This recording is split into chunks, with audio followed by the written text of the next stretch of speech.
Bonsoir chers amis, c'est Lépa, votre sophrologue praticienne.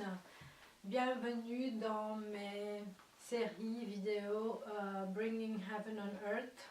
Désolée, c'est en anglais. Donc, comment amener le ciel sur la terre.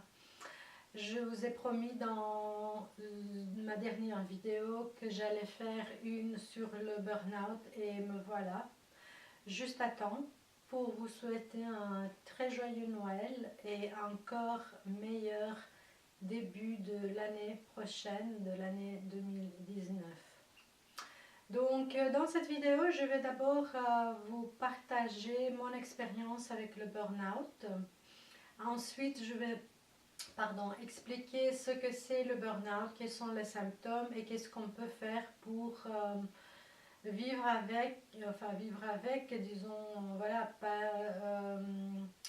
pour nous aider et éventuellement le prévenir. Et puis je vais aussi annoncer, s'il y a du temps sur la vidéo, bien sûr, je vais annoncer mon prochain projet comme je vous ai promis dans la dernière vidéo sur le jugement, je pense que c'était. Donc voilà, commençons par le début. Donc, au début de l'année 2010, je venais de signer un contrat pour 6 mois avec la multinationale pour laquelle j'ai travaillé les 3-4 dernières années. Et c'était un contrat qui devait être mon meilleur contrat, le summum de ma carrière en tant qu'assistante de direction. Mais malheureusement, c'était mon pire contrat, ou c'est ce qu'il semblait être en ce moment en tout cas.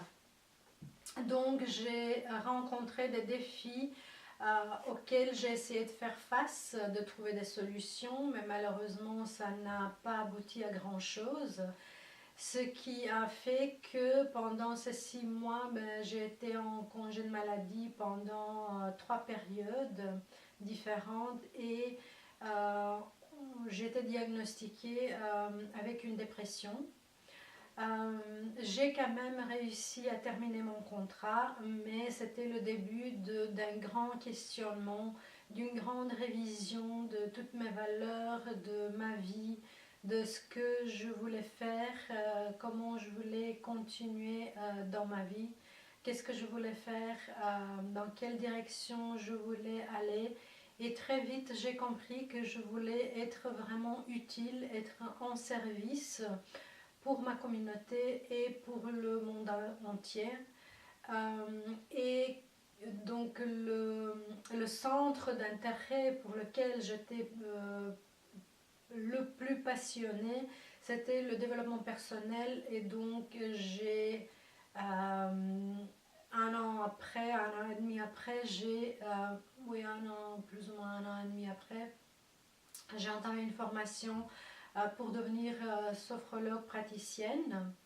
Et pendant ma formation pour devenir maître praticienne en sophrologie dynamique, j'ai lu un livre sur le burn-out qui m'a vraiment ouvert les yeux et j'ai vraiment réalisé en ce moment que je suis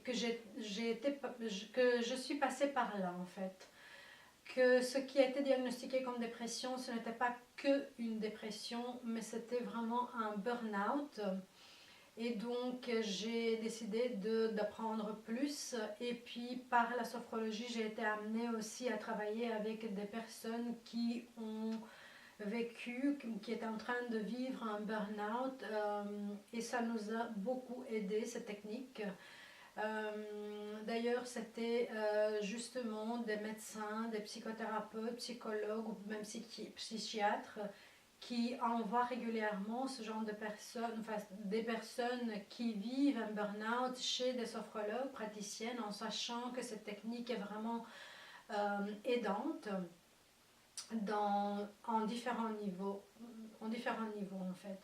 Donc pour moi en fait, ce qui a fait, c'est la sophrologie m'a aidé donc à vraiment être présente pour moi-même, à prendre soin de moi, à être ouverte, à me focaliser sur ce qui était vraiment important dans ma vie, ça m'a vraiment aidé de rester calme, de vraiment travailler avec mes émotions, entre guillemets négatives, mais disons voilà, des émotions qui ont été difficiles à gérer.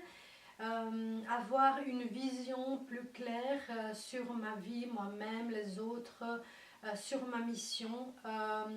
Euh, alors chercher et puiser des ressources en moi-même